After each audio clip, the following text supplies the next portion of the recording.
व्रजपतिविहाराब्धिषु सदा प्रिया गोपीभर्तो स्फुरतु सततं वल्लभैति प्रथावत्यस्माकं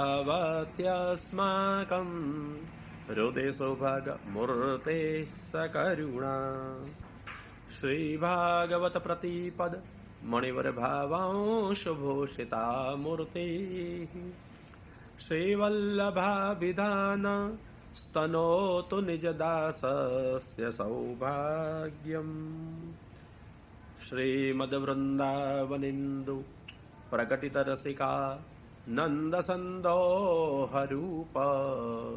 स्फुर्जदरासादिलीला मृतजलधिभरा क्रान्तसर्वोऽपि शाश्वत तस्यैवात्मानुभाव प्रकटनहृदय स्याज्ञया प्रादुरासीत् भूमौ यः सन्मनुष्या कृतिरपि करुणा स्तं प्रपद्ये हुताशम्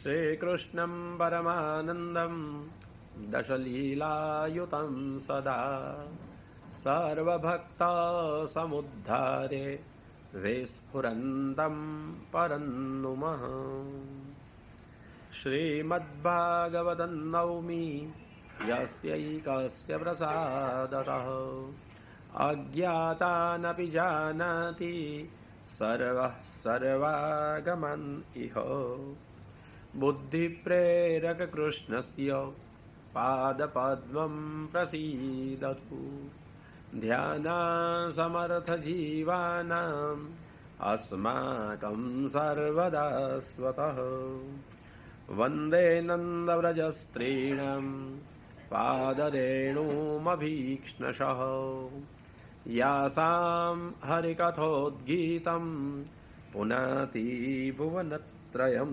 श्रीगोवर्धननाथ की जय श्री आचार्य जी श्री महाप्रभु जी की जय श्री गोसाई जी परम दयाल की जय श्याम सुंदर श्री यमुने महारानी जी की जय श्री बाल कृष्ण लाल की। आपके दुबई में जय बोलने का निषेध है, कानून है ऐसा कुछ कि जय नहीं बोली जाए अपने ठाकुर जी की? नहीं, आप लोग ने बोला नहीं इसलिए मेरे को लगा कि शायद ऐसा कोई कानून होगा और आप कानून परस्त लोगों को ये निभाना ही होगा।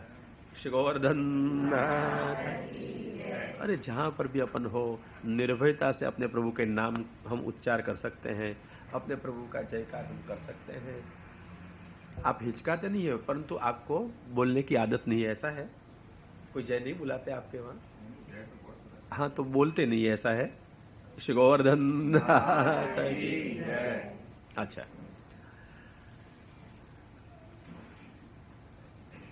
पुष्टि मार्ग के बारे में कुछ नींव की बात कल सोची थी।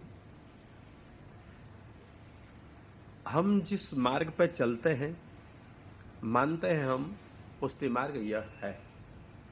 सचमुच पुष्टिस्तु भगवत धर्म, आचार्य जी की आज्ञा है, पुष्टि भगवत धर्म है। इसलिए जीवों का धर्म उसका नाम पुष्टि नहीं, भगवान का धर्म उसका नाम पुष्टि है। और पुष्टि मार्ग ये है जिस मार्ग पर चलकर भगवान अपने भक्त को प्राप्त हो, भगवान अपने भक्त को अपनी प्राप्ति करावे, यह है पुष्टि मार्ग।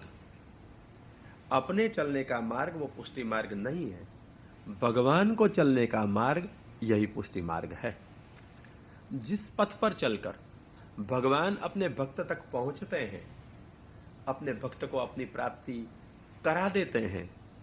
भक्त भगवान को प्राप्त नहीं करता है, भगवान भक्त को अपनी प्राप्ति कराते हैं अपनी, यही मार्ग है पुष्टि मार्ग। अणुभाष्य में श्री महाप्रभु जी ने कहा है, स्वरूप बलेन स्वप्रापणम पुष्टि ही। जीव के कोई साधन की अपेक्षा के बिना, पात्रता की अपेक्षा के बिना, आगे चलकर इच्छा की अपेक्षा के बिना भी स्वयं भगवान अपने ही स्वरूप बल से, अपने ही सामर्थ्य से आप अपने आप ही साधन करके जीवों को अपनी प्राप्ति, पुरुषोत्तम की प्राप्ति करावे, यही मार्ग है पुष्टि मार्ग, यही है पुष्टि। आई समझ बात? स्वरूप बल से स्वप्रापण, यह स्व का अर्थ जीव की, जीव को प्राप्ति करावे वो पुष्टि मार्ग नहीं, जीव को पुरुषोत्तम की प्राप्ति करावे ये पुष्टि मार्ग है, ये पुष्टि है। उपनिषद में भी कहा है, कठोपनिषद और मांडुक्योपनिषद दोनों में है, यमे वै शवृणुते सतेन लभ्य।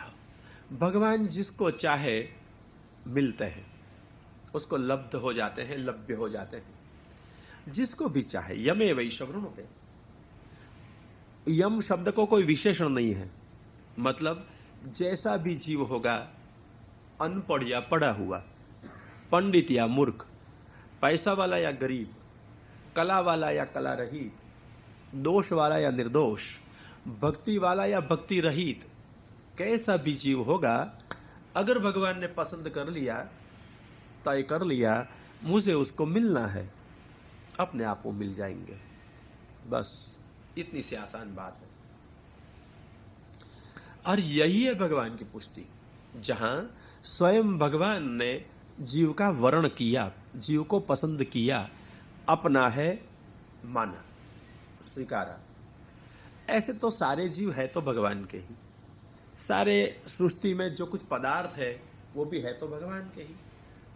अपने होते हुए भी भगवान जिसको अपना माने, यही होते हैं भगवान के अनुग्रहित जीव। जैसे हमारे परिवार में हमारे सब है तो अपने ही, निज संबंध वाले, शरीर संबंध वाले, परंतु कई व्यवहार की विषमता के कारण सब अपने लगते हैं।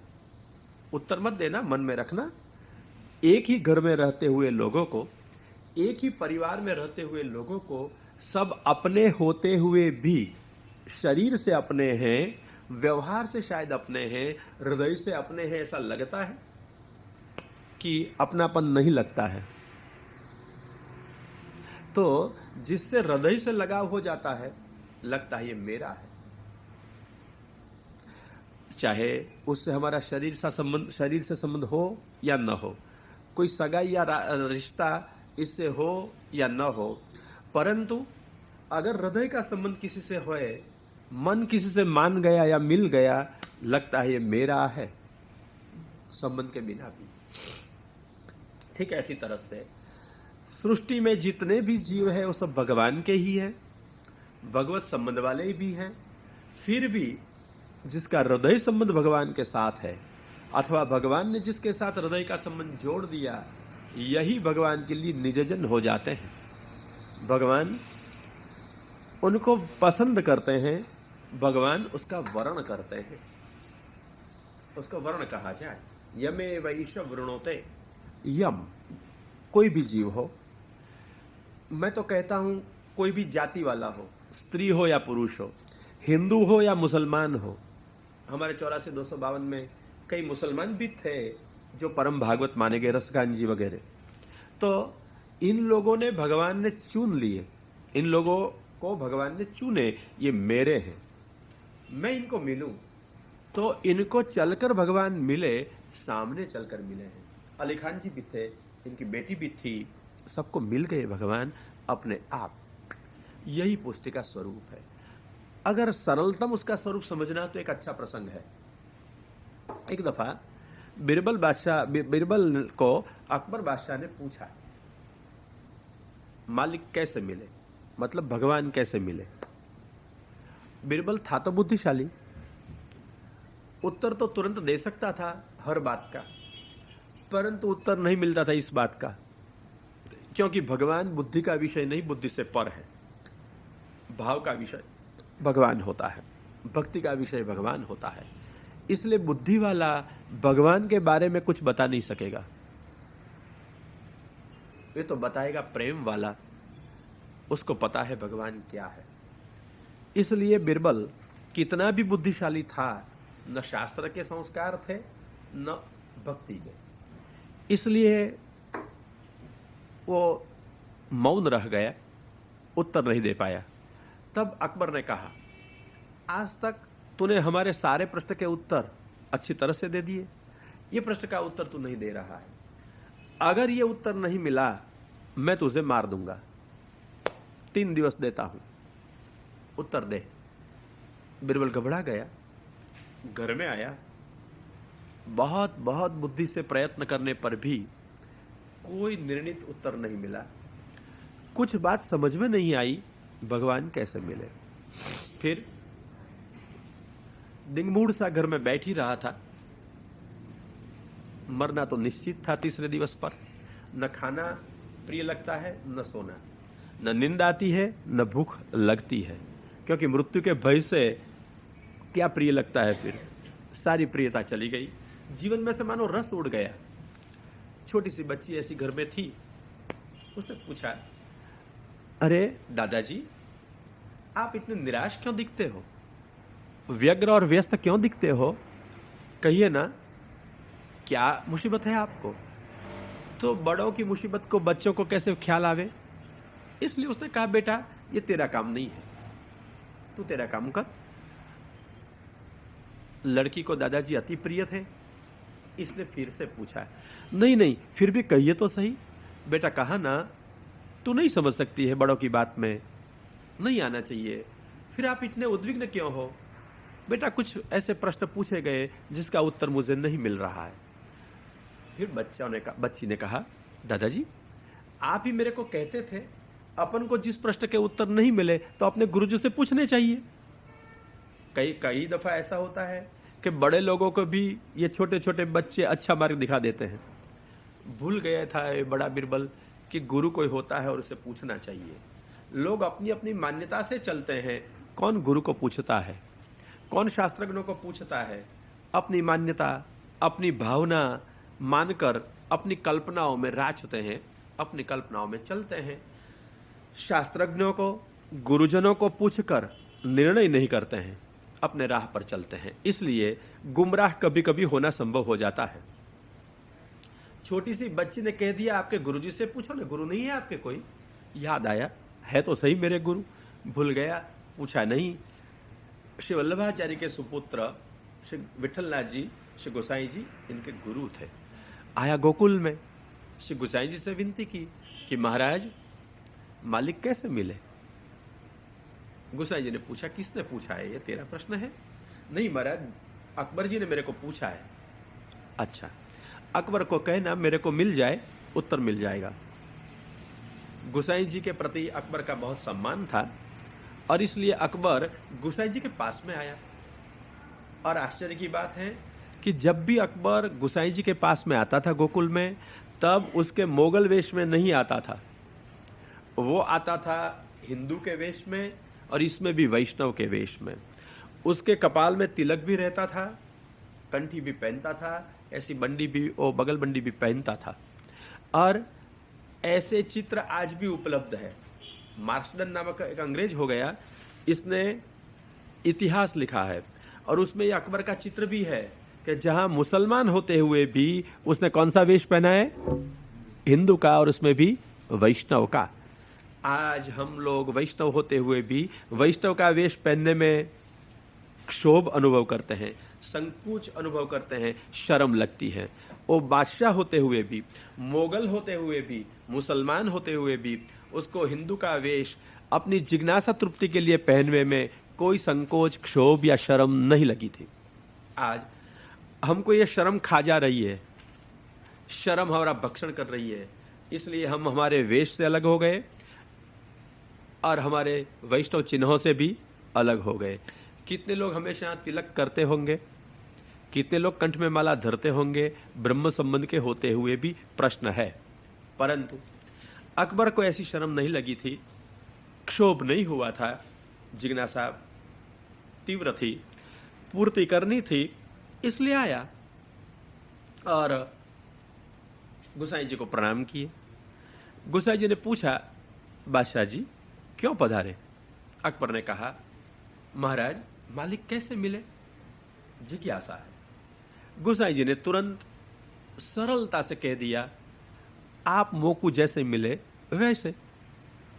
अकबर ने सोचा था गंभीर गंभीर कोई उपाय बताएंगे, मंत्र जप तप यज्ञ स्वाध्याय संयम, ऐसा कोई बताएंगे उपाय, कर्म ज्ञान भक्ति का। गोसाई जी ने तो ऐसा कुछ नहीं कहा, बहुत सरल वार्ता कह दी, आप मौकू मिले ऐसी तरह से भगवान मिल जाए। अकबर ने पूछा, समझ में नहीं आई बात, आप समझाओगे? अकबर तो राजदरबार में बैठता है, और जो राजदरबार में जाए, सभा में जाए, वो बड़ा चतुर रहता है। चातुर्य बढ़ता है 5 रीतों से। एक, पंडित समागम से भी चतुराई आती है। एक, बहुत ग्रंथ देखने से भी चतुराई आती है। एक, राजसभा में या पंडित सभा में जाने से भी चतुराई आती है। एक, वारांगना के संग करने से भी चतुराई आती है। ये सारी चतुराई के उपाय होते हैं, और अकबर अनभिज्ञ नहीं था, सर्व उपाय करने वाला था, चतुर था। चतुर होने पर भी वो समझ नहीं सका कि ये कैसे प्राप्त हो सकते हैं भगवान, जैसे आप मोकू मिले। संभव है कभी कभी सरल बात भी अति कठिन हो जाती है, समझ में नहीं आती है। एक भारी वैज्ञानिक था, नाम शायद आपने सुना होगा, न्यूटन, जिसने गुरुत्वाकर्षण के सिद्धांत की खोज की, ऐसा कहा जाता है। वो अपने बगीचे में बैठा था, ऊपर से एक सेव का फल नीचे गिरा, सफरजन, सेव बोलते हो ना आप लोग, क्या बोलते हो? एक सेव का फल नीचे गिरा। अपन को तो ये देखने से कोई विचार नहीं आता है, रोज की घटना है, कभी देख लेते हैं, ऊपर से गिरते हुए पदार्थ नीचे ही आते हैं, स्वाभाविकता से हम स्वीकार कर लेते हैं। परंतु जो तीक्ष्ण बुद्धि वाले होते हैं, जो संशोधक बुद्धि वाले होते हैं, जिसको कुछ उत्तम वस्तु प्राप्त करनी होती है, ये स्वाभाविकता से वस्तु का स्वीकार नहीं करते हैं, ये छानबीन करते हैं, तर्क वितर्क भी करते हैं, प्रमाण भी मांगते हैं। तो प्रमाण मांगना ये तो एक स्वस्थ परंपरा है।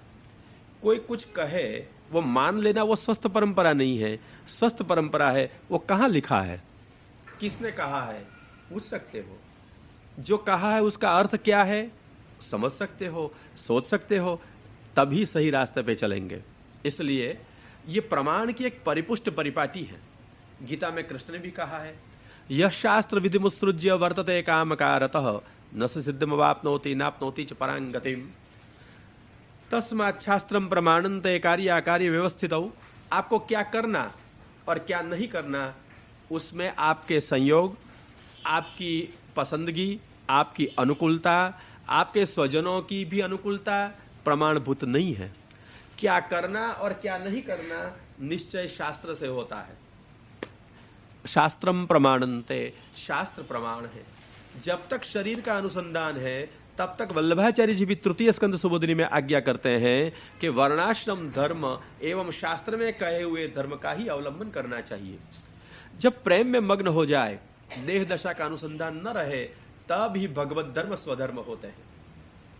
अब आपको प्रमाण की अपेक्षा नहीं है। कब? फल दशा में। जब तक फल दशा में न पहुंचे, तब तक प्रमाण, प्रमेय, साधन और बाद में फल तो आता है, तब तक प्रमाण अनिवार्य है, आवश्यक है, शास्त्र मार्ग से ही चलना होता है। आचार्य जी ने भी यही शास्त्र प्रमाण परंपरा का स्वीकार किया है। वेदाः श्री कृष्ण वाक्यानि व्यास सूत्राणि चैवहि समाधि भाषा व्यासस्य प्रमाणं तच्चतुष्टयम्। 4 प्रमाण महाप्रभु ने शास्त्रार्थ प्रकरण निबंध में गिनाए हैं, स्वीकार किए हैं अपने लिए। सबसे पहले वेदाः, वेद प्रमाणभूत है, बहुवचन है, मतलब एक वेद के 4 विभाग और उसके उपवेद, ये सब प्रमाण है। जो लिखा है सब स्वीकार्य है, वेदाः। और दूसरा श्री कृष्ण वाक्यानि, श्री कृष्ण के वाक्य। गीता ऐसा नहीं कहा, मतलब ये नहीं कि गीता महाप्रभु जी को अप्रमाण है या गीता का खंडन आचार्य चरण ने किया है, ऐसा कहना भी कोई कुतर्क है या अज्ञान है। महाप्रभु जी ने गीता का खंडन नहीं किया, शास्त्रार्थ प्रकरण का नाम ही आपने गीतार्थ रखा है,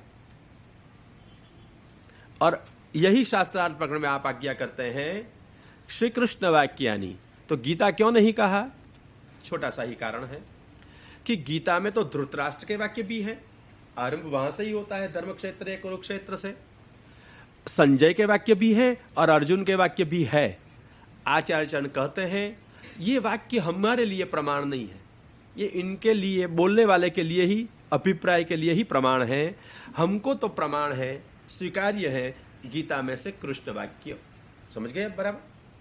तो गीता को भी आचार्य चरण ने प्रमाण मानी है और कहते हैं गीता तो अति संक्षिप्ता, गीता संक्षिप्त है और यही गीता के विषयों का विस्तार विशिष्ट रूप से भागवत में किया गया है, इसलिए गीता का ही विस्तार है श्रीमद् भागवत। इसलिए गीता भी प्रमाण है और भागवत भी आपके लिए प्रमाण है, इसलिए श्री कृष्ण वाक्यानि द्वितीय प्रमाण हुआ। फिर व्यास सूत्राणि, व्यास जी के तत्व सूत्र, ब्रह्म सूत्र जिसे कहा जाता है, जिसे वेदांत कहा जाता है, जिसके ऊपर महाप्रभु ने अणुभाष्य नामक टीका लिखी है, जो आप लाइव किया। तो ये अणुभाष्य ब्रह्मसूत्रों की टीका है, आचार्य चरण ने की हुई।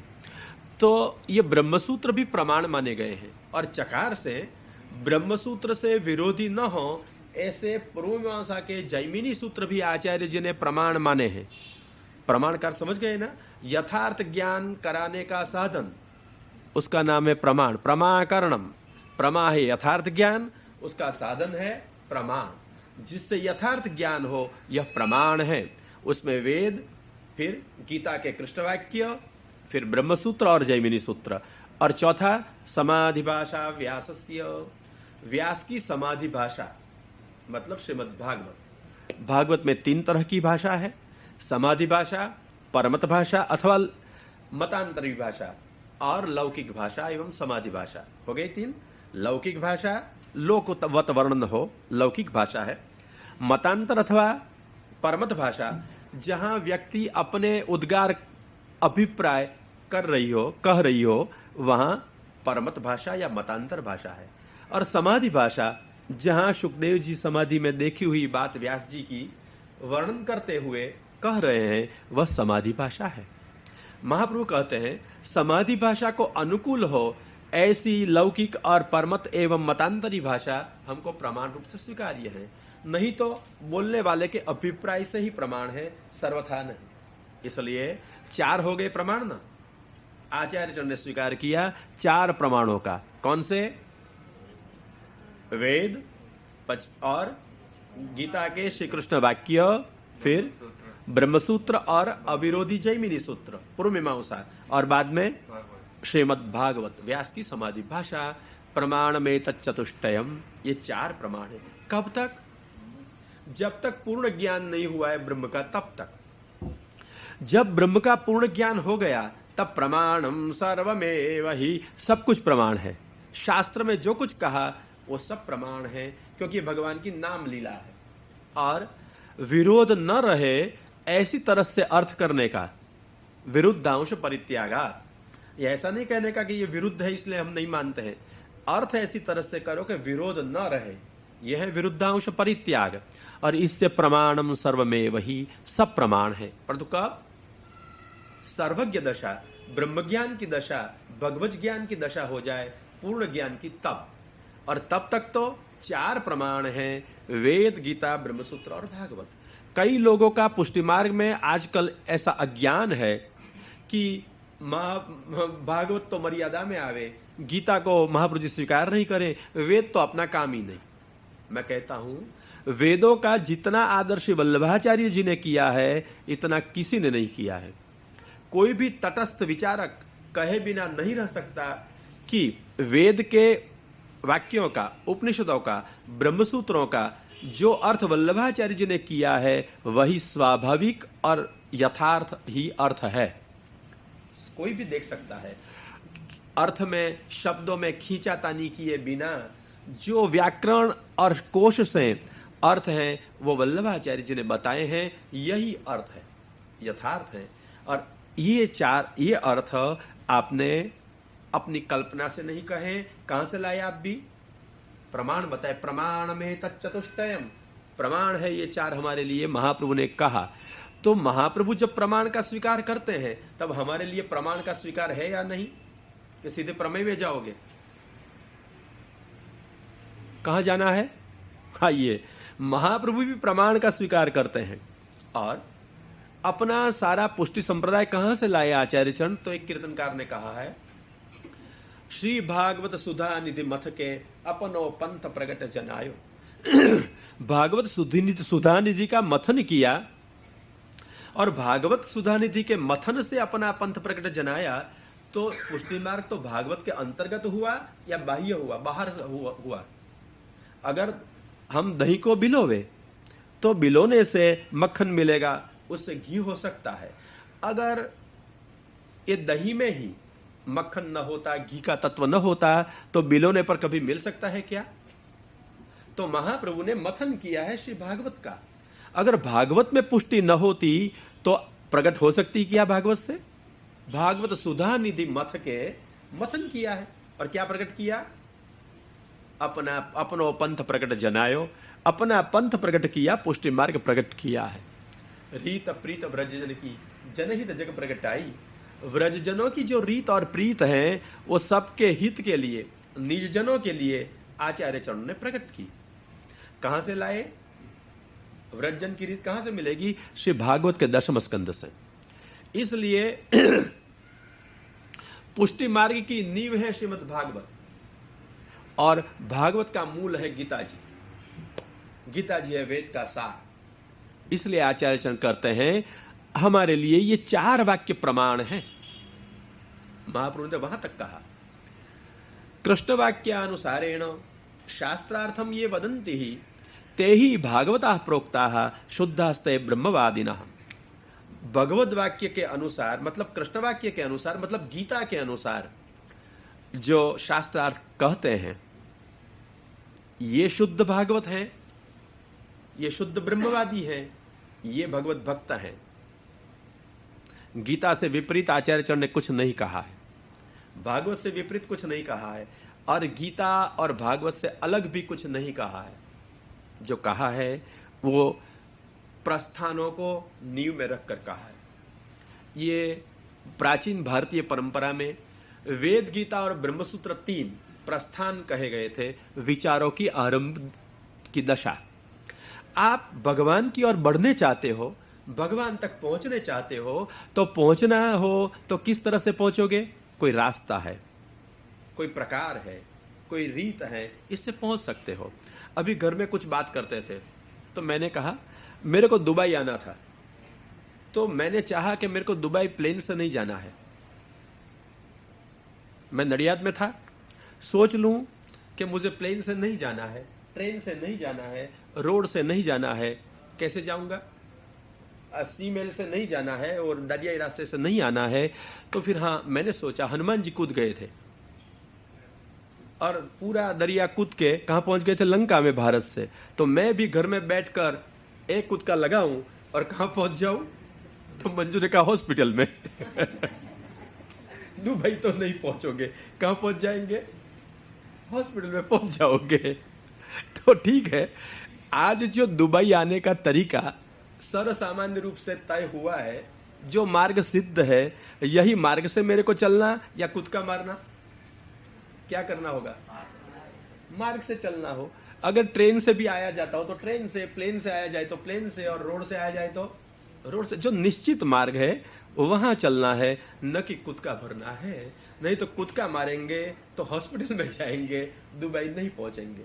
ऐसी तरह से हमको भी अगर भगवान की दिशा में आगे बढ़ना हो तो यही प्रमाण के राह पर चलना होगा। जब तक देहानुसंधान है, जब तक हमारे प्रयत्नों की बात है, तब तक कौन से मार्ग पे चलना है? शास्त्र मार्ग पे, प्रमाण मार्ग पे। और यही प्रमाणों का स्वीकार भारतीय संस्कृति ने किया प्रस्थान त्रयी के रूप में। वेद, गीता और ब्रह्मसूत्र ये प्रस्थान त्रयी मानी गई है, जो भगवान की सच्ची दिशा, भगवान का राह जीव को बता रही है। आचार्य चरण ने गरिमा श्रीमद् भागवत की स्वीकार कर ली और कहा हमारे लिए चतुर्थ प्रस्थान है श्रीमद् भागवत। भागवत के अर्थ जो कुछ हो, यही गीता के अर्थ है, यही वेद के अर्थ है और यही ब्रह्मसूत्रों के अर्थ है।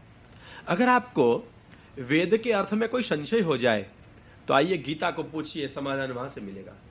अगर गीता एवं कृष्ण वाक्य इसमें आपको कुछ संदेह हो जाए, आइए पूछिए ब्रह्मसूत्र को, संदेह का समाधान हो जाएगा। अगर ब्रह्मसूत्र समझ में नहीं आवे और समाधान नहीं मिले, आइए श्रीमद् भागवत से है भगवान की लीला, मिल जाएगा सारे संशयों का समाधान। तो अंतिम समाधान करने वाला कौन सा शास्त्र हुआ? श्रीमद् भागवत। वेद का समाधान गीता से, गीता का समाधान ब्रह्मसूत्र से, और ब्रह्मसूत्रों का समाधान श्रीमद् भागवत से। यह है परम प्रमाण। वेदों का प्राथम्य है और भागवत का प्राधान्य है। वेद हमारे लिए केजी कक्षा में आवे, समझ गए? कैसी कक्षा में? भगवान की एबीसी बतावे, और श्रीमद् भागवत पीएचडी कक्षा में आवे। एक छोटा सा नमूना बताऊं। वेद ने कहा है रसो वही सह, तैत्तरीय उपनिषद में रस वही है। बस उपनिषद को यही कहना है कि रस वही है। तो हम रस चाहते हैं, निरस जीवन तो हमको पसंद नहीं है। रस चाहते तो कहां है और क्या है? उपनिषद में टटोला। उपनिषद ने कहा यही रस है। रसम हेवायुग लब्ध्वा आनंदे भवति। रस प्राप्त करके आप आनंदी हो जाओगे, यही उपनिषद को कहना है। परंतु रस कैसे मिले, रस क्या है? उपनिषद की बात बीजात्मक थी, और बीज में से अपन को रस कहां मिलेगा? आम की गुठली ले आए और उसको हम निचोवे तो रस मिलेगा ना, गुठलियां से, आम की होने पर भी। अच्छा, उसको जमीन में बो दे तो फिर क्या होगा? और योग्य रीत से उसका लालन पालन करे, संरक्षण करे, पोषण करे तो फिर क्या मिलेगा? अंकुरित होगा। यही बीज अंकुरित होगा। अंकुरित होने पर पौधा होगा, पौधे से पेड़ होगा, पेड़ के ऊपर डालियां होगी, उसके ऊपर पत्ते आएंगे, पत्ते के ऊपर पुष्प आएगा, और पुष्प के बन जाएंगे छोटे छोटे, क्या हो जाएगा? मरवा बोलते हैं गुजराती में, छोटी छोटी आम लग जाएगी, ठीक है? और उसमें से बड़ी बड़ी आम मिल जाएगी। अब ये आम पक्व करो, आपको क्या मिलेगा? अब होता है रस। कहां से आया? बीज में से। बीज में उपलब्ध है, सूक्ष्म रूप से होने पर भी हमको प्राप्त नहीं होता है। रस तो कहां से प्राप्त होगा? यही फल से। फल से। तो वेद आदि बीज है, गायत्री आदि बीज है, और श्रीमद् भागवत उसका फल है। तो वेदों में जो रसो वैसह कहा वो तो बीज है, और फल चाहिए। बरहा पीड़म नटवर वपु कर्णयोः कर्णिकारम। ये बरहा पीड़ मनोहर प्रभु आगे, माथे पे मयूर पिच का मुकुट लगा हुआ है। वेणुगीत में यह वर्णन है। जो स्वरूप भगवान ने भक्तों के हृदय में वेणु के द्वारा पधराया, कैसा था? मयूर पिच का मुकुट माथे पे धरा हुआ। मयूर पिच का मुकुट भगवान क्यों धरते हैं? आप धराते तो हो ना, सेवा तो सब करते हो ना, क्यों धरते हैं मयूर पिच का मुकुट? क्या है? लिखा है, परंपरा है, सब धरते हैं, इसलिए हम भी धरते हैं। ऐसा नहीं, कोई आशय है उसके पीछे। क्यों? बरहा पीड़म, ये मयूर पिच का मुकुट का ही वर्णन है। बरह मयूर पिच है, आपीड़ शिरोभूषण है, मस्तक का मुकुट है। तो भगवान ने जोड़ कुल्हे का श्रृंगार किया लगता है। तो यहां भगवान ने चंद्रिका धरी है, मस्तक पर जोड़ धरी है। चंद्रिका को जोड़ जोड़ के बनाया जाए ना, जोड़ कही जाए, उत्सव में धरी जाए। मयूर पिच क्यों धारण किए? कि मयूर भगवान को अत्यंत प्रिय है। माना गया है कि मयूर में विषय नहीं है, आसक्ति नहीं है, वो रोता है, आंख के आंसू बहते हैं, नाचते वक्त अपनी पैरों की ओर मोर देखता है। अपनी पैरों की कुरूपता देखकर दिल भर आता है, मैं इतना कुरूप हूं, मेरे पैर ऐसे हैं, रोने लग जाता है। यही निकले हुए अश्रु पास में रही मोरनी ढेल चाटती है, इससे ही आधान होता है। ये निर्विकारता है मयूर की। और भगवान को ऐसे ही विषय वासना रहित निर्विकार भक्त ही प्रिय लगते हैं, और यही प्रियता का सूचक मयूर पिच मस्तक पे धारण करते हैं। एक दफा स्वामी जी ने प्रगाढ़ मान किया था। मानगढ़ है ना, गेवर वन में, गेबर वन में, बरसाने के पास में, तब मान करके बैठ गई थी। गाढ़ मान था, मानती नहीं थी, और स्वामी जी नहीं पधारे तब तक लीला का आरंभ नहीं होता है। यद्यपि ये भी एक लीला है, मान करती है वो भी, परंतु जो रासादी लीला करनी है ये तो युगल स्वरूप से होती है। तो युगल में से एक नहीं आवे तो लीला आगे नहीं चले, इसलिए ठाकुर जी मान मना रहे थे। आज इतना गाढ़ मान था, स्वामी जी मानती ही नहीं थी, कैसे मनाई जाए? तब ठाकुर जी ने देखा एक मोर नाच रहा है। मोर को कहा, भैया तू जैसे नाचे से मैं नाचूंगा। और ठाकुर जी मोर की साथ साथ नाचने लग गए। नाचते नाचते जैसे मोर नाचे से ठाकुर जी नाचे। तो मोर का नाच कोई शास्त्रीय नृत्य होता है क्या? वो तो थनक थनक करता है, जैसे भी चाहे ऐसे पग लगाता है, ताल को होता नहीं है। था थोम थैया ऐसा ताल मयूर को कहाँ पता होता है, नाचता है वो तो खाली। ठाकुर जी भी ऐसे नाचे और देखकर स्वामी जी को हंसी आ गई, और हंसी आ गई तो मान तो अपने आप छूट गया। जब जब मुंह फूल जाता है ना तब मान होता है, और हंसी आए तब मान अपने आप छूट जाता है। आपको अनुभव है ना सबको, ये तो मान छूट जाता है, रिस चली जाती है। और ठाकुर जी ने मोर को कहा, तूने आज भारी सेवा की, श्रृंगार नहीं किए थे, भोग नहीं धराया था, अनुकूलता दी थी, सानुकूलता दी थी, स्वामी जी को प्रसन्न कर दी थी, और मोर के अनुसार ठाकुर जी ने नृत्य किया था, तो ठाकुर जी प्रसन्न हो गए। मोर तूने भारी सेवा की है, मोर में तेरो ऋण है, मोर तेरा ऋण मेरे मस्तक पर है। कहते हुए ठाकुर धरणी दे चंद्रिका लीनी, मोर ने एक चंद्रिका धरणी के ऊपर डाल दी थी, भगवान ने उठाई।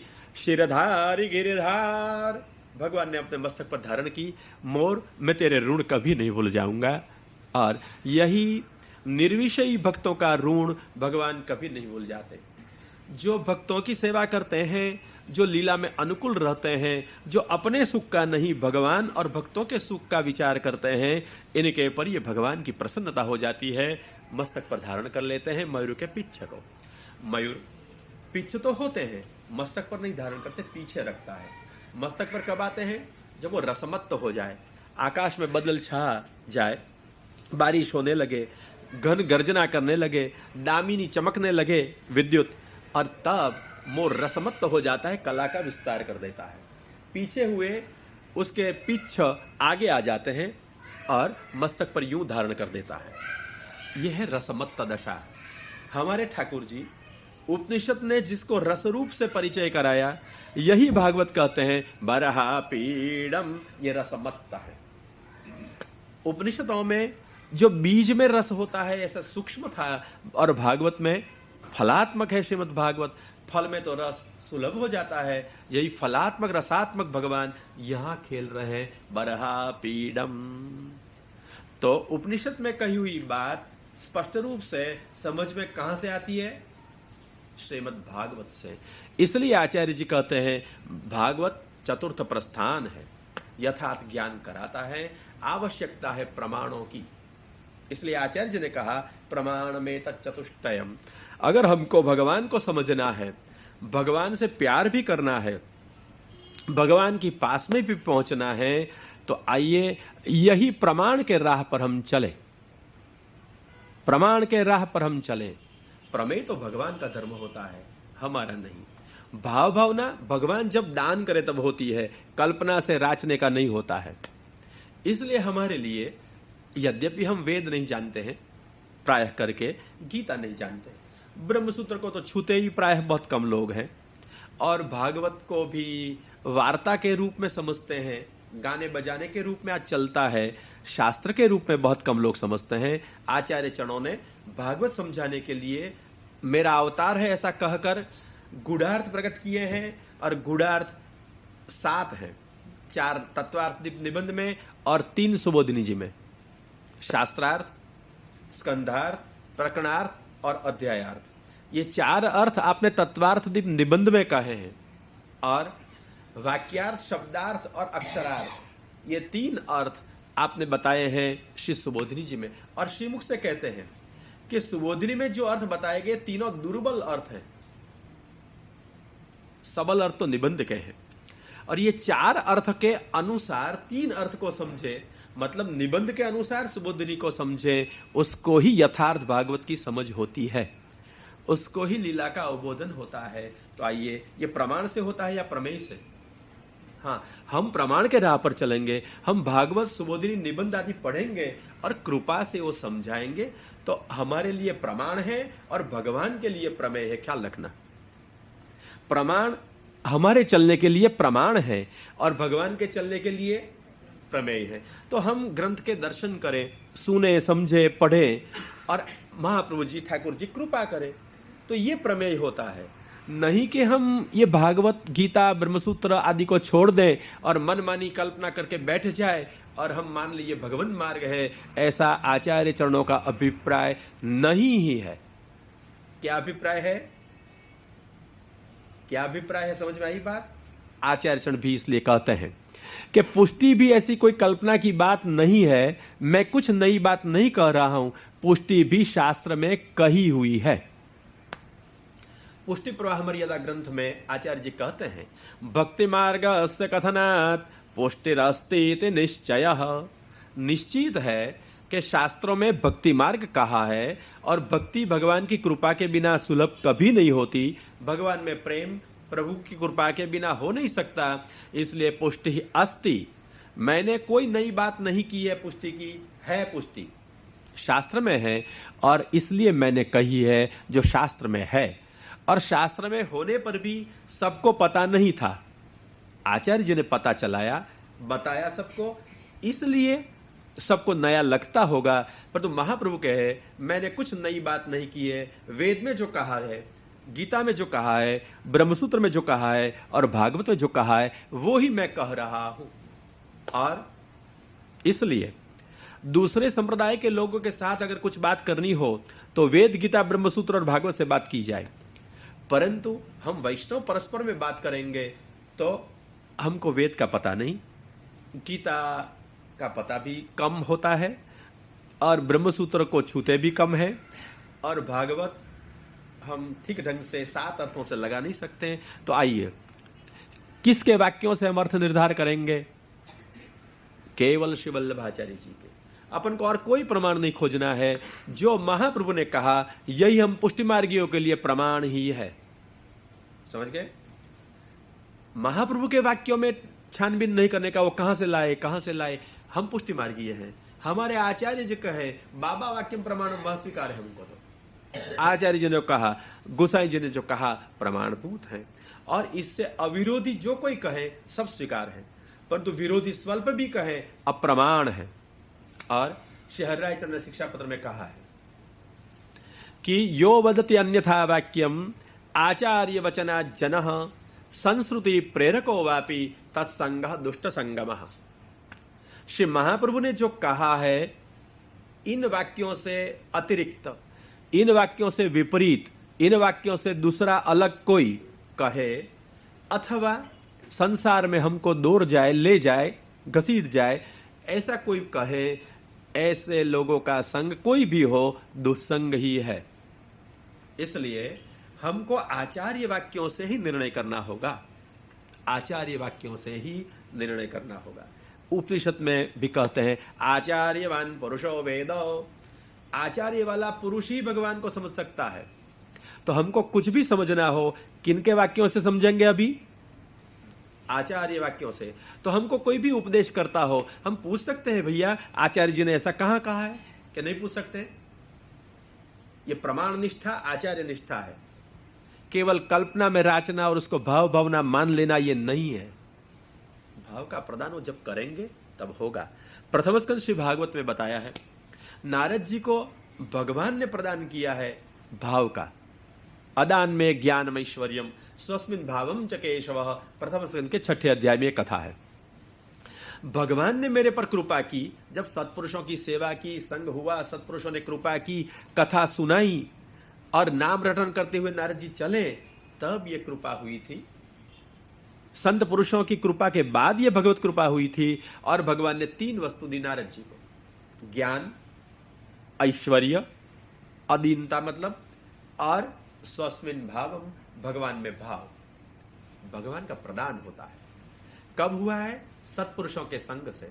और कैसे सत्पुरुष? जिसको ब्रह्म ज्ञान था, भगवत ज्ञान था। और ये ब्रह्म ज्ञान और भगवत ज्ञान शास्त्र से निष्पन्न हुआ है, काल्पनिक नहीं है। और ऐसे जिसको प्राप्त हुआ, इन लोगों की सेवा की है। इसलिए आइए, अपन को कुछ भी यथार्थ समझना हो, आप भले वेद न जानते हो, गीता न जानते हो, ब्रह्मसूत्र न जानते हो, भागवत न समझते हो, किसके वाक्य से निर्णय करोगे आप? किसके वाक्य से? श्रीमद आचार्य वाक्य से।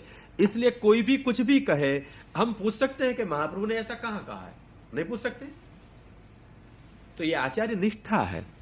हम आचार्य जी के राह पर चलेंगे, ये प्रमाण के रास्ते से चलेंगे, तो हम जरूर यथा अभिलषित स्थान को पहुंच जाएंगे। मेरे को दुबई आना है तो नडियाद से बंबई और बंबई से प्लेन में बैठूं तो दुबई आ सकता हूं, और नडियाद से कूद का मार दूं तो हॉस्पिटल में पहुंच जाता हूं। अब आपको हॉस्पिटल में पहुंचना है या दुबई पहुंचना है? मतलब आपको गलत राह पे चलना है या आचार्य जी के मार्ग पे चलकर हमारे रसात्मक भगवान का अनुभव करना है? क्या करना है? हॉस्पिटल समझ गई ना? इधर उधर भटक जाना, अपने मार्ग से गुमराह हो जाना, यह हॉस्पिटल में जाना है। यातना ही भोगनी पड़ती है बाद में। हाँ, खुद का मारती वक्त इसी क्षण तो आनंद आएगा, मैं कूद जाता हूं। ऐसी तरह से गलत भ्रांतियों में राजते वक्त तो आरंभ में आनंद आता है, हम ठीक कर रहे हैं, भावना में राजते हैं, पर तो हड्डियां भाग जाती है, तब पता चलता है कुछ गंवा बैठे हैं, गुमराह हो गए हैं। इसलिए राह पे चले। किसके वाक्यों से सोचेंगे अभी? आचार्य वचन। हम आचार्य वचनों को सोचें। इसलिए बिरबल कहां आया निर्णय करने के लिए? आचार्य के पास, गुरु के पास। महाराज कैसे भगवान मिले? अकबर कहां आया? आचार्य के पास। गोसाई जी आचार्य गुरु उसके पास आया, महाराज भगवान कैसे मिले? तब तो क्या कहा श्री गोसाई जी ने? जैसे तू मोको मिले ऐसे मिले। नहीं समझ सका, तब कहा अकबर, बादशाह देखो, मैं अगर आपको मिलने को आऊं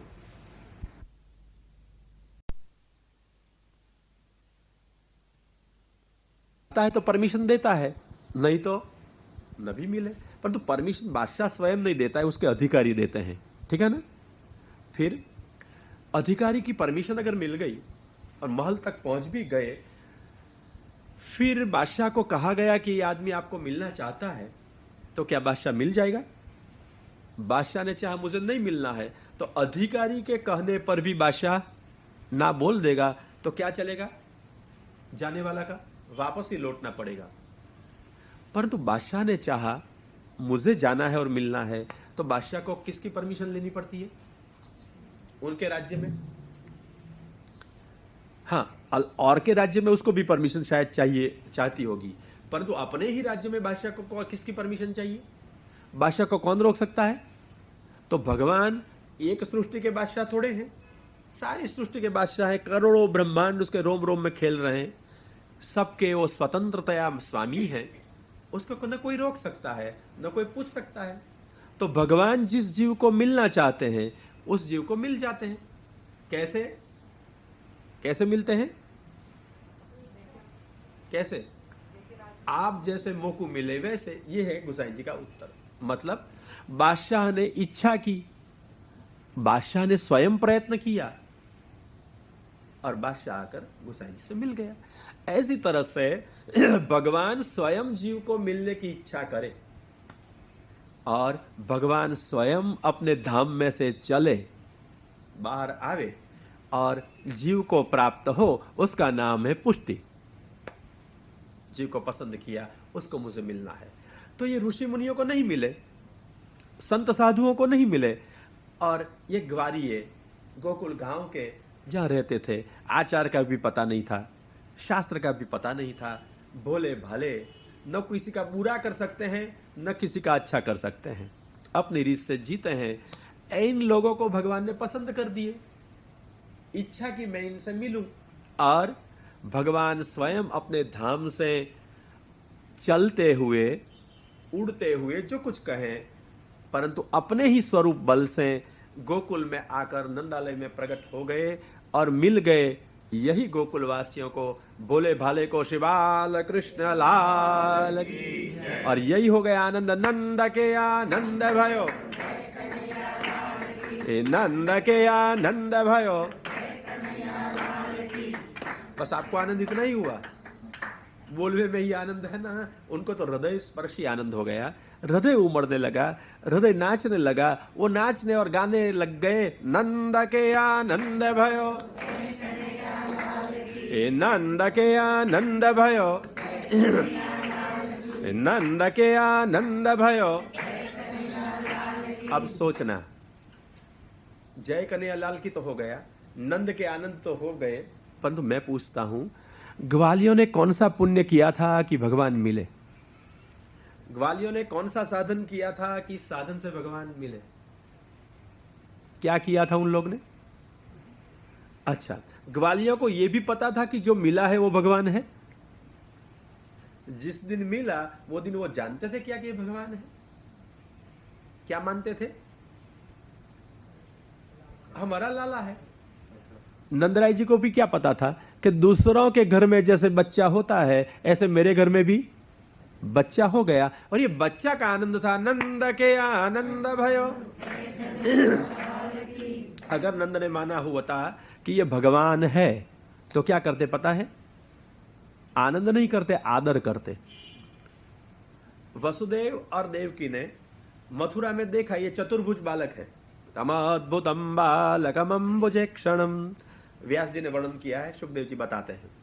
तो ये चतुर्भुज रूप में प्रकट हो गए भगवान, महात्म ज्ञान हो गया। और वसुदेव और देवकी जी ने क्या किया? उत्सव किया था, नाचते कूदते थे। क्या करते थे? हाथ जोड़ के खड़े हो गए, थर्राते थे, कांपते थे और स्तुति करते हो गए, आदर किया। आत्मीयता नहीं हो सकी। नंद ने स्तुति की, ऐसा कहीं पर लिखा है भागवत जी में? वो स्तुति नहीं करेगा। यशोदा मैया स्तुति नहीं करेगी। यशोदा मैया क्या करेगी? अपने लाल को, यशोदा लाल को हुलरावे, वो झुलाएगी, स्तनपान कराएगी, खिलाएगी, नचाएगी, प्रसन्न हो जाएगी मां अपने लाला की सेवा में। ये यशोदा करेगी। देवकी मैया क्या कर रही है? हाथ जोड़ करके खड़ी है, स्तुति कर रही है। क्यों? चतुर्भुजात्मक महत्व दिखाने वाला स्वरूप प्रकट हो गया। तो अगर भगवान है ऐसा भान हो जाएगा तो आदर करेंगे, पूजन करेंगे, के प्रेम करेंगे, अंतराय कुछ रह जाएगा। और जहां भगवान है ऐसा भान ही नहीं हुआ, परंतु भान इतना ही हुआ हमारा है, हमारा है, बस ये हो गया पुष्टि प्रभु का स्वरूप, हमारा है। आपके घर में ठाकुर जी है, किसके हैं? तेरे हैं। लक्ष्मी जी के नहीं, राधिका जी के नहीं, यशोदा जी के नहीं, किसके हैं? ये लड़की कहती है छोटी सी, मेरे हैं। अच्छा, तो राधिका जी वाले नहीं है ना तेरे, कि उसके वाले ही है? आप भी समझना सब, मैं इसके साथ बात तो करता हूं, परंतु तो राधिका जी वाले तेरे हैं या कोई और? यशोदा जी वाले ही तेरे हैं या और कोई? जी, वेद वेदांत प्रतिपाद्य ही तेरे हैं या और कोई? पर तो देखो पुष्टि मार्ग की ये बलिहारी है। राधिका जी के होते हुए भी हम स्वामी जी की समता कभी नहीं कर सके। चरण के रज मिल जाए तो भी कृतार्थ हो जाए, फिर भी कहेंगे राधिका जी के जो अत्यंत प्रिय मेरे हैं। लो, अधिकार कितना कर दिया? कितना अधिकार है? आप स्वामी जी की समता कर रही हो। और सर्वोत्तम जी में एक अच्छी बात कही है कि जिसी क्षण से आचार्य चरणों ने जीवों का अंगीकार किया, इसी ही क्षण अंगीकृत्यैव गोपीश वल्लभीकृत मानवः। एक नाम है ना आचार्य चरणों का, अर्थ क्या है? सर्वोत्तम जी तो आपने पढ़ा है ना? अर्थ क्या है उसका? अंगीकृत्य एव, अंगीकृत्या एव, अंगीकार मात्र से ही हो गया ना। अंगीकृत्य एव गोपीश वल्लभीकृत मानव, गोपीश को अत्यंत प्रिय बनाया मानव को। ऐसे हैं हमारे आचार्य चरण। हम कौन है? मानव है, मनुवंश में आए हुए मानव। तो ये सामान्य जगत में रहे हुए मानव को जब आचार्य चरण ने अपना लिए, अपने बना लिए, तब क्या बनाया? भगवान को प्रिय बना दिया। और दूसरा अर्थ है अंगीकृत्यैव, अंगीकृति मात्र से ही। गोपीश जिसको प्रिय है ऐसा मानव जिसने बनाया वो वल्लभाचार्य जी। अर्थ दो समझ गए ना? गोपीश को प्रिय मानव हुआ और मानव को प्रिय गोपीश हुआ। भगवान श्री गोपीजन वल्लभ जीव को प्रिय लगे और जीव गोपीजन वल्लभ को प्रिय लगे। ऐसी भगवान और जीव की परस्पर प्रेम की गांठ किसने बांध दी? श्री महाप्रभु जी ने बांध दी। परस्पर में प्रेम कराया अंगीकृति मात्र से। जिस जीव को आपने अपना लिए, इस जीव को भगवान प्रिय लगे और भगवान को यही जीव प्रिय लगे। ये परस्पर प्रेम का संपादन, यही है पुष्टि। दोनों का संबंध करा दिया। अब भगवान जीव को नहीं छोड़े और जीव भगवान को नहीं छोड़े, ये परस्पर का प्रेम संपादन आचार्य चरणों ने किया। इसलिए जो स्वामिनी जी के है प्रियतम, यही हमारे हो गए नहीं? किसके हैं? तेरे के स्वामिनी जी के। अब सोचना फिर से, स्वामिनी जी के हैं या तुम्हारे हैं? तुम्हारे है स्वामिनी जी के नहीं। अच्छा, तो यशोदा जी के हैं या तुम्हारे हैं बहन जी? अच्छा, वो भी हट करती है, मेरे ही है। तो यशोदा जी के लाल हैं, स्वामिनी जी के प्रियतम हैं, ग्वारिये के मित्र हैं, नंद के लड़के हैं, या तुम्हारे हैं? क्या है ये? बस यही पुष्टि की चारुता है, यही पुष्टि का भगवत स्वरूप है कि यद्यपि हम यशोदा जी, स्वामिनी जी, नंदराई जी प्रभृति की समता एक अणु मात्र से भी नहीं कर सकते हैं, फिर भी उनका जो प्रिय है यही हमारा प्रिय हो गया है। यही कृपा है। कोई साधन अपने नहीं किया है, ब्रह्म संबंध लिया इतना ही हुआ है ना, और सेवा का अधिकार मिल गया ना। ठाकुर जी घर में पधारे ना, तो क्या होकर पधारे? अपने। नंद के वहां अपने होकर के प्रभु पधारे हैं, नंद के होकर के पधारे, नंद के संबंध से पुत्रता प्रकट करते हुए प्रकट हुए। प्रभुता नहीं प्रकट की नंद के वहां। प्रभुता कहां प्रकट की? वसुदेव और देवकी जी के वहां प्रभुता का प्रागट्य किया है पहला। इसलिए वो लोग प्रणाम करते हैं, प्रेम नहीं कर सकते हैं इतना जो नंद ने किया। ये लोग स्तुति कर सकते हैं, स्नेह नहीं कर सकते हैं जो नंद और यशोदा जी ने किया है। इसलिए भगवान वेद वेदांत जो प्रतिपाद्य है, वेदैश्च सर्वैरहमेव वेद्यः, गीता के 15वें अध्याय में कहते हैं, यही पुरुषोत्तम, अतोस्मि लोके वेदे च प्रथितः पुरुषोत्तमः, यही पुरुषोत्तम जो लोक वेद में प्रसिद्ध है, यही पुरुषोत्तम जो स्वामिनी जी के प्रियतम है, यही पुरुषोत्तम जो यशोदा के उत्संग में लालित है, यही पुरुषोत्तम जो व्रज के नयन के तारा रूप में खेल रहे हैं, यही पुरुषोत्तम हमारे घर में आकर के विराज गए। किसकी कृपा है? यही श्री महाप्रभु जी की, यही श्रीमद आचार्य चरणों की, वल्लभाचार्य जी की। प्रभु हमारे हो गए, हम प्रभु के हो गए। यह है पुष्टि का स्वरूप। प्रभु प्रभु नहीं रहे, अपने हो गए। इसलिए आप दावा कर सकते हो ये मेरे हैं। अब भगवान नहीं है, आपके क्या है? ये क्या है बताना नहीं चाहिए। हाँ, जो पूछे आपके क्या है? हाँ, क्या करें, कैसे बता दें? मैं पूछता हूं, एक आपके प्रभु है? ठाकुर जी है? अच्छा, ओ भाई कहते हैं ठाकुर जी है। मैं पूछे ठाकुर जी क्या बला है? ठाकुर जी कहां से आए? ये ठाकुर जी को हम भगवान मानते हैं, ऐसा अर्थघटन करते हैं। सचमुच ऐसा नहीं है। ठाकुर शब्द उसको जी लगाया गया, ठीक है ना भैया, हो गया ठाकुर जी। ठाकुर किसे कहें आपको पता है? ओ सौराष्ट्र में, काठियावाड़ में, हमारे भारत में छोटे छोटे राजा लोग थे। वो राज्य, उसके राज्य को ठकुरात कहते हैं। और ये ठकुरात वाले छोटे छोटे राज्य, जैसे दुबई का तुम्हारा सुल्तान है, ऐसी तरह से ये छोटे छोटे ठकुरात वाले छोटे छोटे गांवड़े को जो मालिक होते थे, राजा होते थे, उसको ठाकुर कहते थे। बराबर है ना? फलाना के ठाकुर साहब आए हैं। आज भी भारत में प्राचीन राजवियों के लिए ठाकुर साहब कहा जाता है। तो अमुक ठाकुर आए हैं। तो भारत, हमारे संस्कृति में संस्कार के कारण आदर से जी शब्द लगा जाता है सबसे। जैसे गांधी, आदर से जी लगा, क्या हो गया?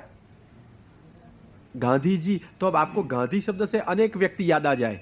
भारत में बहुत गांधी हो चुके, पर तो गांधी जी, तो गांधी जी कहोगे एक ही याद आएगा। ऐसे ठाकुर कहोगे तो बहुत है, तो ठाकुर जी कहोगे तो एक ही है। तो आखिर में ठाकुर क्या है? गावड़े का राजा।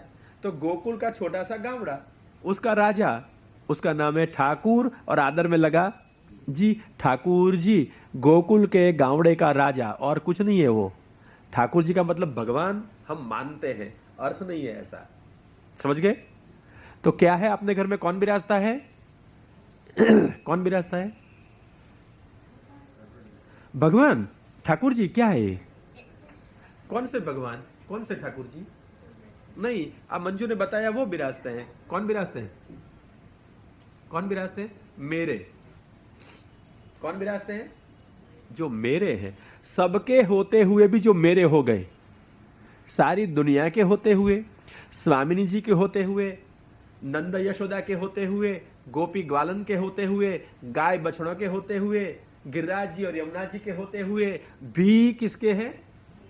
मेरे हैं। यही है गरिमा, यही है पुष्टि, क्योंकि भगवान ने चाहा यमे वैश वृणोते। हमारे में स्वामिनी जी जैसी, लक्ष्मी जी जैसी, वैकुंठ वाली जैसी कोई पात्रता नहीं है, कोई साधन नहीं है, कोई योग्यता नहीं है, और फिर भी भगवान ने चाहा इस जीव के पास में जाऊं और मेरी सेवा कराऊं, तो घर में आ गए, सेवा कराते हैं। हम सेवा करते नहीं है, ख्याल रखना, वो कराते हैं। इसलिए सेवा की इच्छा होती है, इसलिए सेवा का संभव हो सकता है, नहीं तो हम कर तो कुछ नहीं सकते हैं। हम अज्ञान से मानते हम सेवा करते हैं, सचमुच तो यह है कि ये सेवा कराते हैं और सेवा लेते हैं। ये खिलौना थोड़ा है कि जो हम खेलने को लग जाए बच्चों की तरह। अगर ये ठाकुर जी हैं, अगर ये भगवान है, अगर ये सर्वसमर्थ हैं, तो इसकी इच्छा के अनुसार ही सब कुछ होता है ना। तो जिसको पसंद करेगा इससे अपनी सेवा कराएगा। यमेवैष वृणुते। इसलिए देखो, एक ही परिवार में कई लोग रहते होंगे, एक ही परिवार में रहते हुए सब लोग क्या सेवा करते हैं? आपके गांव में और आपके घर में ही देखो ना, सब सेवा करते हैं क्या? क्यों? किसी का मन लगता है और किसी का न भी लगता हो। किसी को शर्म से सेवा करनी पड़ती हो, किसी को आज्ञा से सेवा करनी पड़ती हो, अलग बात है। घर में रहते तो घर का काम करना पड़े, बड़ों का कहना करना पड़े, मान के कई लोग करते होंगे। प्यार से करने वाले कितने मिलेंगे? प्रभु को अपना स्वामी समझ के करने वाले कितने मिलेंगे? सब करेंगे। परंतु प्रीति जिसके लिए प्रभु पधारे हैं उसको ही होती है, जिसकी सेवा अंगीकार करना चाहते हैं उसको ही होती है, वही प्रीति से सेवा करेगा। और स्नेह से क्यों ही सेवा है, बाकी तो सब सुविधा है, कर्मकांड है, कार्य चलता है। जगाओ, भोग धरो, श्रृंगार करो, पढ़ाओ, ये सब क्रम चलता रहेगा। स्नेह के बिना सेवा है ही नहीं। और स्नेह कब होगा? भगवान दान करेंगे। कैसे? ये जीव मेरा है, जिसको भगवान ने मेरा माना उसको ही प्रेम होता है प्रभु में, वो ही मानता है भगवान मेरे हैं। फिर स्वामिनी जी के आपको छीन लिए ना, स्वामिनी जी के ठाकुर जी आपने छीन लिए ना, स्वामिनी जी के और आप कैसे हो गए? यशोदा के हैं आप कैसे हो गए? छीन लिए। छीना जब्ती करते हो, अपराध है या नहीं? नहीं। क्यों? क्यों नहीं है? अरे व्यापक ऐसा है भैया, व्यापक तो है, दूध में घी तो है। सुनो तो सही, दूध में घी तो है, ऐसे व्यापक तो वो भगवान है। परंतु किसी वैद्य ने मेरे को कहा, अथवा एक खेडूत था, कोई किसान था, उसके घर में एक गाय पाली थी, बीमार हो गई, तो डॉक्टर के वहां ले जाते हैं ना, पशु के दवाखाने में ले गए। ओ वैद्य ने या डॉक्टर ने कहा घी में ये औषध गाय को खिला देना। वो बड़ा तर्क वाला था, उसने सोचा गाय के दूध से घी होता है, दूध शरीर में है तो फिर घी भी है तो दवा खिला दे, अंदर घी है तो हो जाएगा काम। उसने गाय को दवा खिला दी और गाय मरने को आ गई, घबरा गया, डॉक्टर को दौड़ के बुला के ले आया। अरे भैया तेरी दवा से मेरी गाय मर गई। क्या हुआ भैया, तूने दवा दी थी, मिट जाना ही चाहिए था। उसने कहा देख दवा तो खिलाई, मरने को आ गई। पूछा किसे खिलाई? उसने बस ऐसे ही, मैंने कहा था घी में खिलाना। तो किसान ने कहा घी तो उसके पेट में दूध में है ही ना, व्यापक है दूध शरीर में और व्यापक है घी दूध में, तो घी तो है, व्यापक भगवान ऐसे है, दूध में रहे घी जैसे, गाय के शरीर में चाहिए, उससे काम क्या होता है। परंतु ये घी, ये दूध निकले, जमाया जाए, दही हो जाए, मथन करो, मक्खन मिले, उसको ताओ, अब क्या मिलेगा? घी। यह है हमारे लिए प्रकट पुरुषोत्तम जो हमारे घर में विराजते हैं। व्यापक होते हुए भी, दूध में होते हुए भी घी काम नहीं देता है, घी का अलग होकर घी का काम देता है। ऐसी तरह से व्यापक होते हुए भी पुरुषोत्तम प्रकट हो जाए, यही हमारे लिए काम के हैं। हाँ, समझ गए? इसलिए हमारे घर में पधारे तो हमने छीन लिए किसी के, नंद जी के छीन लिए, यशोदा जी के, स्वामिनी जी के, तो क्या हुआ ये सब? यह है यमे वही शबरणोते। भगवान ने जिसको चाहा, पसंद किया, उसको प्राप्त हो गए। स्वामिनी जी को चाहिए थी उसको प्राप्त हो गए, यशोदा जी को चाहिए थी उसको प्राप्त हो गए, और अपन को चाहे तो अपने को प्राप्त हो गए। इसलिए अपन को चाहे हैं भगवान ने, इसलिए हमारे घर में भगवान विराजते हैं।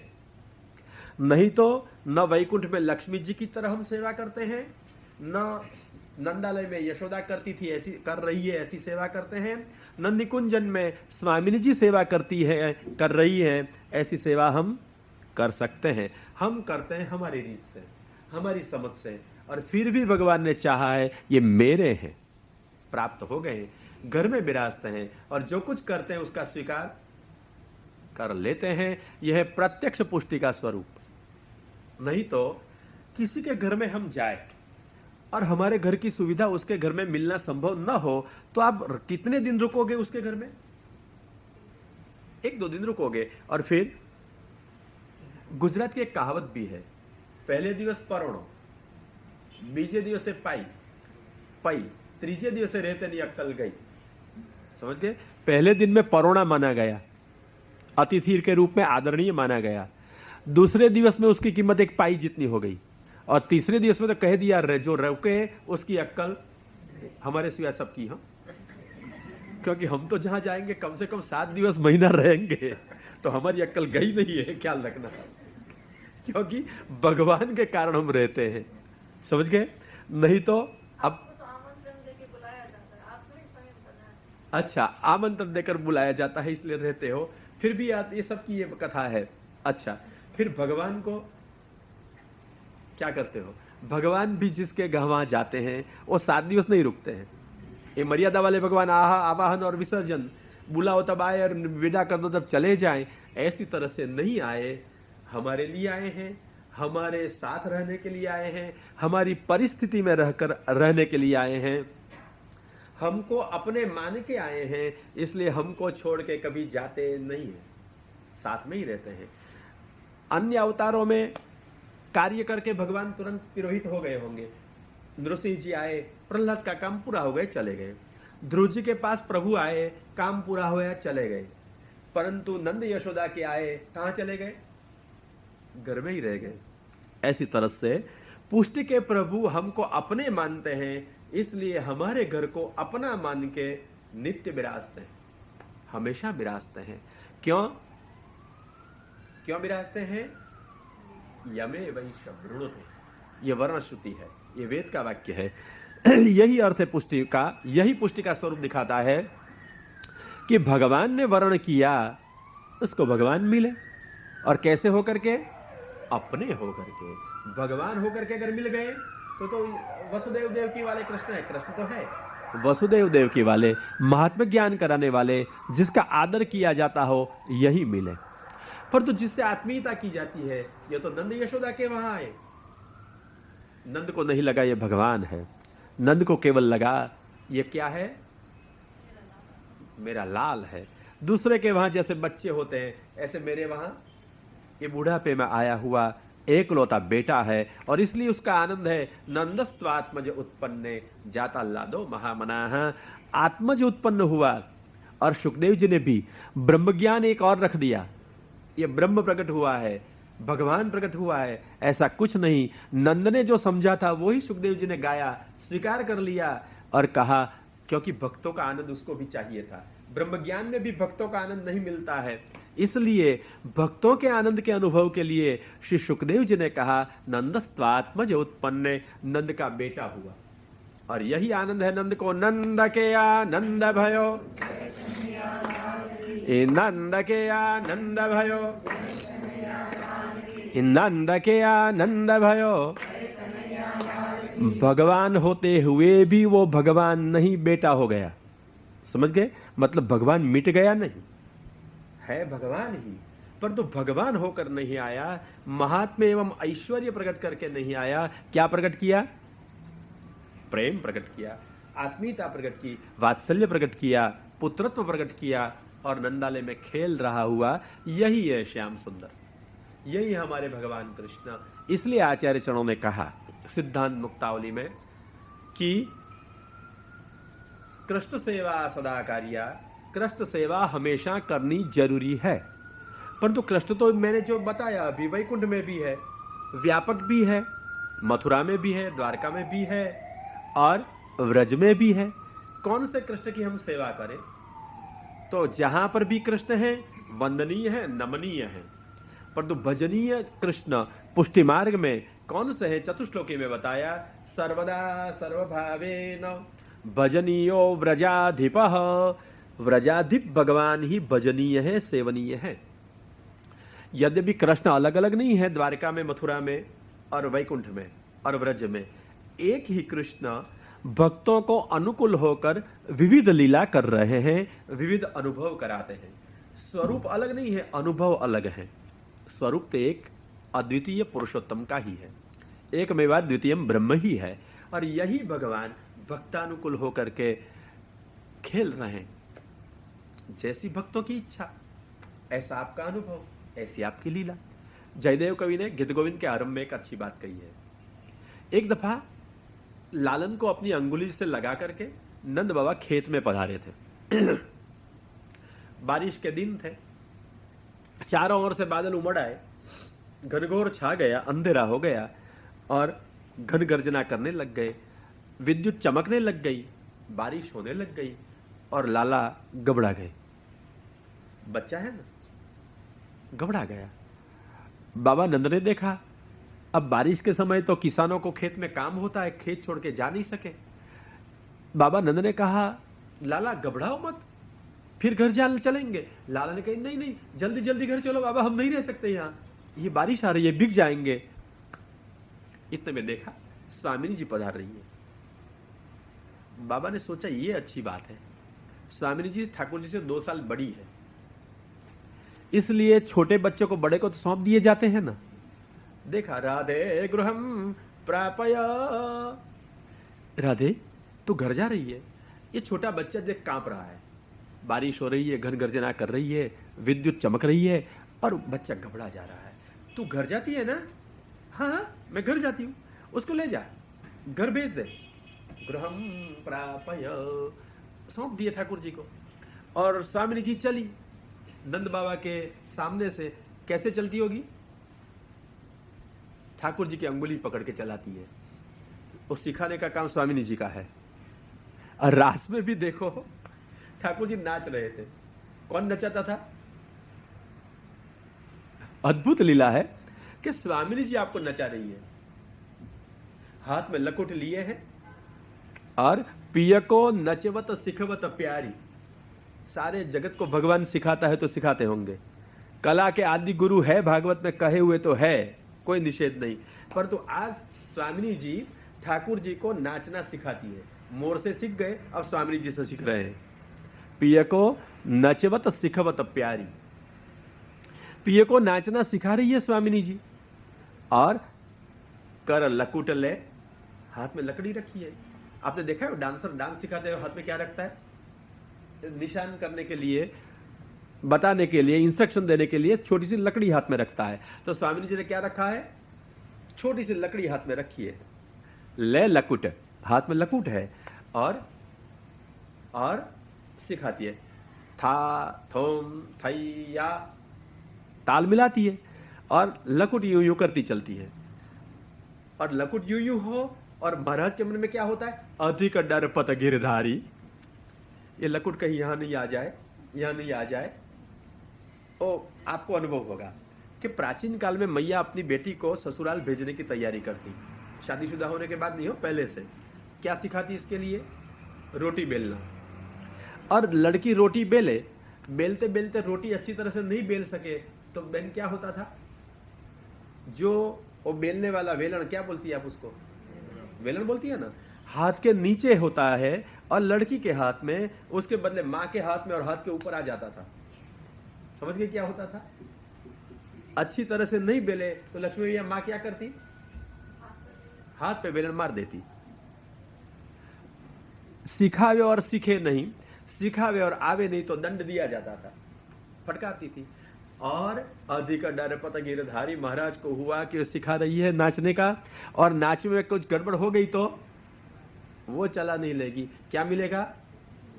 डर लगे या नहीं लगे? लकड़ी लेकर खड़ी हो जाए तो डर लगे या नहीं लगे? इन लोग को पता नहीं, आपको पता होगा सबको। घर वाली रोटी बेलती बेलती बेलन लेकर बाहर आ गई तो भैया क्या होता है फिर? कहीं प्रयोग न हो जाए अपने ऊपर। अधिक डर पद गिरधारी, ये तो लोकवत लीला कैवल्य है। ठाकुर जी भी डरप गए कि यह क्या कर बैठेगी, क्या पता। और स्वामिनी जी तो कला रूपा है ना, वो शर्म नहीं रखेगी। अगर ठाकुर जी कला निधि है, सुबोधनी में आचार्य जी ने दशम स्कंद में कहा है सेव्य मानंग कला निधिम, ठाकुर जी कला निधि है तो स्वामिनी जी कला विधि है। निधि को भी विधि का पालन करना पड़ता है, ठीक है ना? निधि को भी विधि का पालन तो करना पड़ता है। सेव्य मानंग कला निधिम, और निधि भी विधि का उल्लंघन करे तो दंड मिल सकता है, इसलिए डरते हैं। कौन सिखाते हैं नाचने को? अभी ठाकुर जी को स्वामिनी जी सिखाती है। तो ये बच्चे को सिखाना बड़ों का काम है। तो आज चलते चलते ठाकुर जी छोटे बच्चे और स्वामिनी जी तो बड़ी है ना, तो अंगुली पकड़ी, ठाकुर जी को अंगुली पकड़ाई अपनी और अंगुली पकड़ा के चलाए। बस यही परंपरा है, समझ गए? अंगुली पकड़ा के पति को सब चलाए, ये सती है। यही तो प्रेम का मार्ग है। अंगुली पकड़ा दी, और यही प्रेम का मार्ग है। पति अंगुली पकड़ के सती के मार्ग पे चलता हो जाए, यही तो प्रेम है, ठीक है? तो अंगुली ठाकुर जी ने पकड़ ली और स्वामिनी जी चला रही है। कहां तक ऐसे चले? जब तक बाबा नंद की निगाह में थे। और फिर क्या हुआ? जयदेव कवि कहते हैं, जैसे यमुना तट पर प्राप्त हो गए, आ गए दोनों, नंद बाबा की निगाह से बाहर हो गए, इसी ही क्षण में दोनों छोटे छोटे बच्चे नहीं थे, किशोर अवस्था के हो गए। यमुना कूले रहा केलया, यमुना तट पर एकांत लीला, निकुंज लीला वहां आरंभ हो गई। कितने ठाकुर जी थे? मेघ से डरने वाले, गर्जना से डरने वाले नंद के लिए थे, और स्वामिनी जी के लिए तो लीला विहारी जी थे। यही स्वरूप है। इसी क्षण में, इसी स्वरूप से ठाकुर जी सब लीला कर सकते हैं। एक काल में एक ही स्वरूप से अनेक विध अनुभव तो भगवान कराते हैं लीला के अनुकूल। स्वरूप नहीं बदल जाता है, अनुभव अलग अलग कराते हैं। नंद को लगा कि ये बच्चा डरता है, बारिश से, बादलों की गर्जना से, विद्युत के चमकार से ये बच्चा घबरा जा रहा है। और स्वामिनी जी को लगा ये घबराने वाला नहीं है, क्या है? ये तो हमारे लीला विहारी जी है, तो उनके साथ वो लीला विहार करती है। ऐसी तरह से ठाकुर जी भक्तों के भाव के अनुकूल हो जाते हैं, भाव के पोषण करने के लिए। और एक ही काल में सब लीलाओं का धारण करने वाला भगवान जिस भक्त का जिस लीला में अंगीकार करना हो, इसी लीला का अनुभव उसी भक्त को उसी वक्त कराते हैं। गुसाई जी ने ठाकुर जी का एक पर्यंक लिखा है, पलना लिखा है। कहते प्रेंख पर्यंक शयनम चिर विरहतापहरमति रुचिरमीक्षणम प्रकटय प्रेमायनो। वहां कहते हैं तो कथा वपुषितवराजते, आपके श्रीअंग में बाल्यावस्था शोभायमान हो रही है।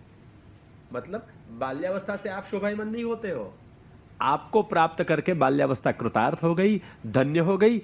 और किसी बालक में ये अवस्था जितनी शोभायमान नहीं है, इतनी शोभायमान आपको प्राप्त करके हो गई है। आपका ये सामर्थ्य है। तो कथा बच्चापन, अल्पता, तो कथा वपुषिता वराजते, आपके स्वरूप में शोभ रही है, शोभायमान है।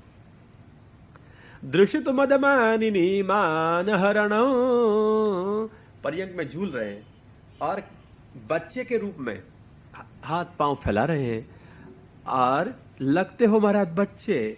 बाल्यावस्था आपके श्रीअंग में शोभायमान हो रही है, और आंखों में देखो तो मदमानिनी मान हरणो, मदभर मानिनिया जो दर्शन को श्री गोपांगना आई थी, इनके मान को हरण करे ऐसे दिव्य कटाक्ष, रस कटाक्ष, कृपा कटाक्ष आप कर रहे हैं। तो इसी क्षण जब वात्सल्य भाव वाले भक्तों को वात्सल्य का अनुभव हो रहा है, बालकता का अनुभव हो रहा है, इसी क्षण जो मधुर भाव वाली गोपीजन है उसको मधुर भाव का अनुभव उसी क्षण करा रहे हैं। इसलिए हमारे भगवान व्रजाधीप जिस भक्त को जो भाव से पुष्ट करना हो, इसी भाव का अनुभव इस भक्त को कराते हैं। मेरे हैं तो मेरे भगवान, अगर भगवान ने मेरा वर्ण वात्सल्य में किया हो तो बच्चा लगेगा, ये संवेदन हृदय में जगेंगे। अगर स्वामी बन के बैठना चाहा हो तो हम दास हैं, ऐसे संवेदन जगेंगे। और मित्र बनाना चाहा हो तो हम उसके मित्र हैं, ऐसे संवेदन हृदय में अपने आप जगेंगे। और प्रियतम बनना चाहा हो तो हृदय में ही हम प्रिया है, ऐसी भावना का उद्भव अपने आप होगा। कल्पना नहीं, भाव का दान है। जैसे नारद जी को मैंने कहा भगवान ने दान किया था, ऐसी तरह से यह दान होता है। और तद अनुकूल यमे वै शवृणुते, भगवान ने जिस जीव का जिस लीला में जिस भाव में वर्ण किया हो, सतेन लभ्य, इस जीव को इसी लीला से इसी भाव से भगवान अनुभूत हो जाते हैं। परंतु सबको लगेगा कृष्ण मेरा है, लाल मेरा है, नंद को लगता है मेरा है, यशोदा जी को लगता है मेरा है, स्वामी जी को भी लगता है मेरा है, गाय को लगता है मेरा है, वृक्ष को लगता है मेरा है, गिरिराज जी को लगते हैं मेरा है, सबको लगता है मेरा है, और घर में भी लगता है मेरा है। यह है हमारा पुष्टि पुरुषोत्तम, यही भगवान। और यही भगवान जो रस रूपता से सबको रस का दान करते हुए आनंद मत्त बना देते हैं, आनंद मग्न बना देते हैं, यही भगवान है सर्वशास्त्र प्रतिपाद्य भगवान। हाँ, सर्वशास्त्र से पर होकर के जो भी लीला करता है वो है तो सर्वशास्त्र प्रतिपाद्य। लीला है, लीला करता है शास्त्र से पर होकर के, यही है पुष्टि लीला। और यही भगवान अगर हमको समझना है तो कहां से मिलेगा? वेद, गीता, ब्रह्मसूत्र और श्रीमद् भागवत से। अगर वेद, गीता और ब्रह्मसूत्र का हमको पता न हो तो कहां से प्राप्त होगा? केवल श्रीमद् भागवत से। जैसे है ऐसे भगवान समझ में आ जाएंगे। और यही श्रीमद् भागवत के श्रवण, कीर्तन और स्मरण हम निरंतर करते चलें तो इससे होगा भगवान में प्रेम। आचार्य चरण निबंध में आज्ञा करते हैं, प्रेमणो अन्य साधनम लोके नास्ति मुख्यम परम महत्। प्रेम से बढ़कर कोई साधन नहीं है भगवान को प्रसन्न करने का। और यही प्रेम का उत्पादक है श्रीमद् भागवत।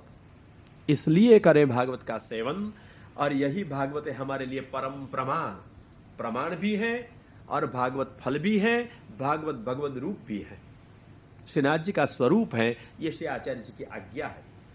और इसलिए यही भागवत के प्रमाणों की संगति से हम भगवान को और भगवान जिस राह से जीव को प्राप्त होते हैं यह पुष्टि मार्ग को समझ सकते हैं। इसलिए पुष्टि है भगवान की कृपा, पुष्टि मार्ग है भगवान का चलने का रास्ता जिससे वो भगवान भक्त को प्राप्त होते हैं। और पुष्टि भक्ति है भगवान और भक्त के बीच का संबंध। भक्त से भगवान प्रेम करे और यही प्रेम भक्त भगवान को जीव भगवान को प्रदान करे। तो पहले भगवान प्रेम करते हैं और बाद में जीव प्रेम करता है। ये परस्पर का प्रेम, यह है पुष्टि भक्ति। मेरे ख्याल से इतनी बात आपको समझ में पर्याप्त रूप से आ गई होगी। पुष्टि मार्ग और पुष्टि भक्ति मार्ग, यह है पुष्टि भक्ति मार्ग का एक सामान्य स्वरूप आपको आज दिखाया। फिर आगे जैसे दिखाएंगे ऐसे सोचेंगे, परंतु आज इसलिए यहाँ इसलिए समाप्त करता हूँ कि इस विषय में अगर आपको कुछ पूछना हो तो निसंकोच आप पूछो, समाधान का प्रयत्न मैं करूंगा। श्री गोवर्धन नाथ की। अरे जय भी उत्साह से नहीं बोलते हो। श्री गोवर्धन। पहला प्रश्न मैं पूछूं आपसे, मैंने जो कहा वो आपकी समझ में आया या नहीं आया? ये मेरा प्रश्न है आपसे। आया समझ में नहीं है या नहीं आया? भैया आया नहीं आया? आप सबको समझ में आया? मौन है मतलब नहीं समझी ना? हाँ, तो मौन का अर्थ क्या होता है? हाँ या ना, कुछ समझ में नहीं आता है। आप लोग मेरी बात को समझे बराबर जो मैंने कहा? समझी? क्या नहीं समझ में आई? क्या है? तू समझी बहन? नहीं समझी बहन जी आप? अच्छा, व्यक्तिगत सबसे पूछूं, आप लोग समझे कि पुष्टि समझ में नहीं आई? अभी समझ में आ गई ना? अब ये पुष्टि के अंगभूत जो बात है अलग अलग, वो बाद में रोज रोज समझते चलेंगे अपन। फिर आज इतना जो कहा, ये स्वरूप में या शास्त्र में अगर प्रमाण भी आपको चाहिए, अगर और कोई भी जिज्ञासा हो, निसंकोच आप कहेंगे तो मैं समाधान का प्रयत्न करूंगा। मुझे आता है ऐसा नहीं, मैं भी प्रयत्न करूंगा। जैसे पहले 2 दिन अपन सीखे थे, आप एबीसी वाले हैं तो मैं भी डी से आगल नहीं हूं, ऐसा लगता है मेरे को भी। हाँ, इसलिए संकोच मत करें, निसंकोच निसंदेह हो जाइए। क्योंकि जब तक संदेह हो तब तक कोई प्रवृत्ति नहीं होती है, ठीक है ना? संदेह चला जाए तब निसंशय प्रवृत्ति होती है ना? आपको पूछना है कछु? इसलिए समय मैंने 10-15 मिनट का रख लिया है अभी। कहिए।